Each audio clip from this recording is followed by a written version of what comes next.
The funniest thing is I have a Nazareth album somewhere in my giant stack of records. I couldn't find it, so we're just gonna go with these. Hi guys, welcome to Leave Reacts. Hope everyone's having a good day. I know I am. Went to the garage, got the car back. Oh my god, I have dumped so much goddamn money into this car. I'm over it, bro.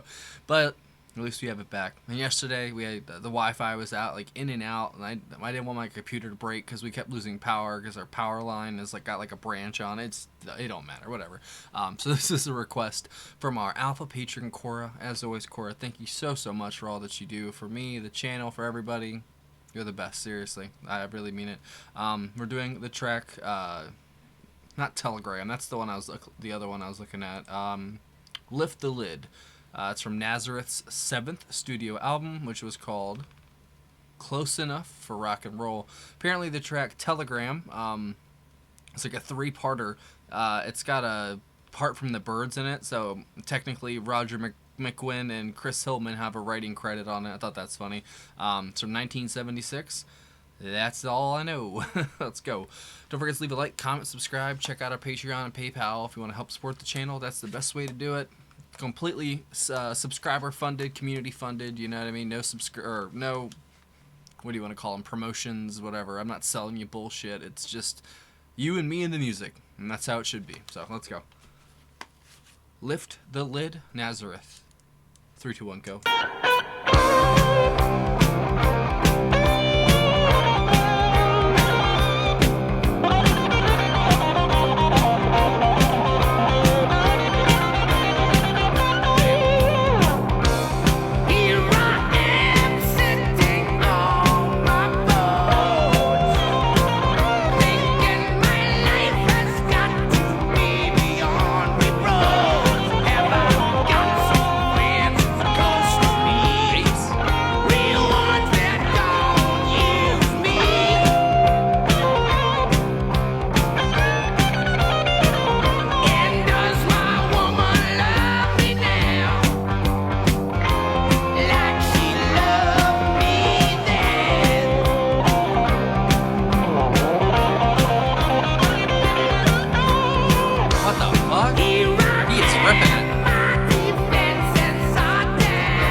Every time that bass goes in, damn.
Fuck you. No. Whoa. Listen to that dude shred.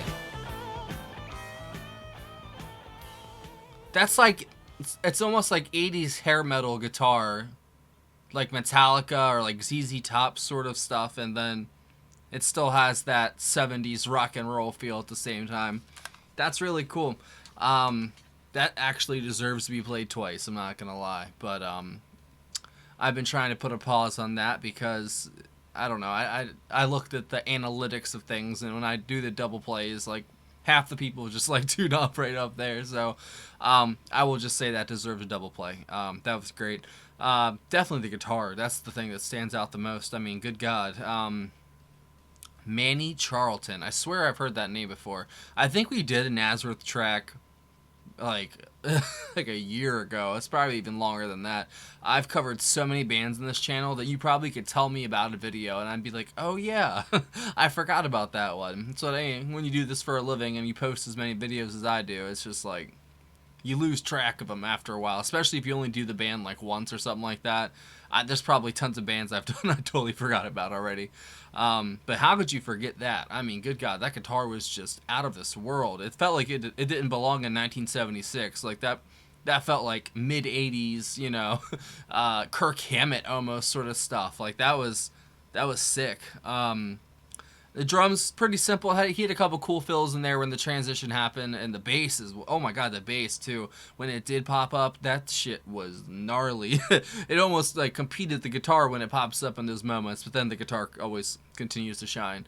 And then it's Dan McCafferty on lead vocals. Really liked his voice. Kind of reminds me of like Dio a little bit, but not like the super range that Dio has. You know what I mean? But like that mid-range that he has. That's exactly what that sounds like to me. So like I said, it's a good combo of like the future of, you know, what's to come in the 80s, and then like a little bit of the almost southern rock and roll sound, even though they're from Scotland apparently. So you never know, man. Like it doesn't matter what the sound is. You make, oh yeah, that's southern, they're from the south. No, they're from Scotland, bro. But yeah, that's great. That was their 7th studio album. I don't know exactly how far. You know, I mean, if they had 7 studio albums, I mean, there's probably more after this as well. I'm guessing they were big enough.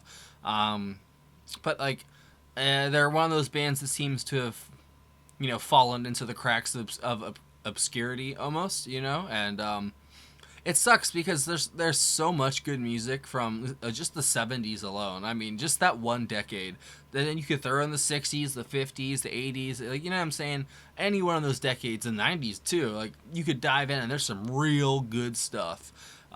It's just, you know, you got to go sifting for it through the sand, you know?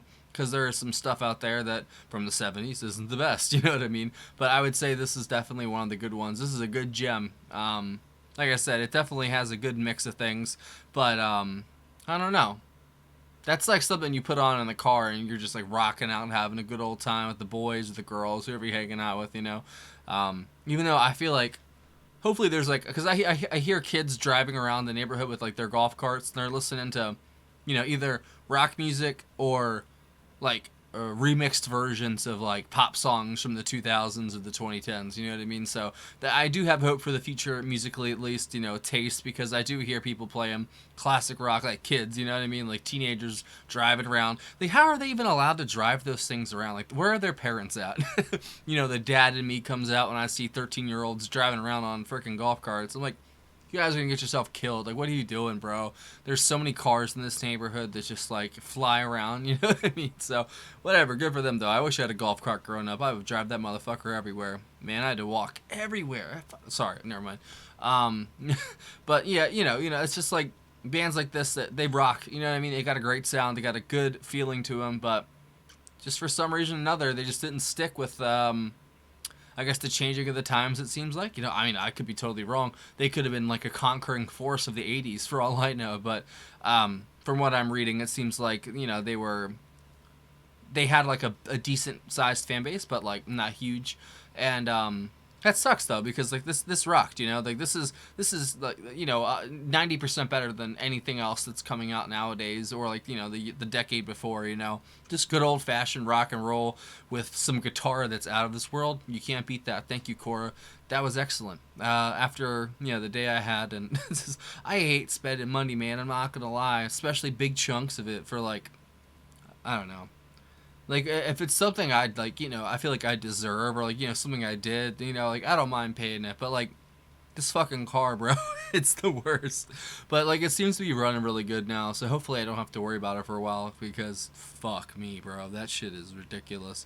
But yeah, that was great. Thank you, Cora. If you guys have any other picks by Nazareth you would think I'd like, leave it down below. I am game for whatever else, man, because that fucking rocked. Maybe we can do that Telegraph one, because there was like 3 parts to it, and apparently that one is kind of a popular song or something like that. So I don't know, up to you guys. Live it. What the hell? Wait, what was that? No, I'm just kidding. Thanks for watching, guys. Hope you have a great day, and don't forget to leave a like on your way out. Check out our Patreon and PayPal if you want a video just like this. Checking the time. Down there. You know what to do.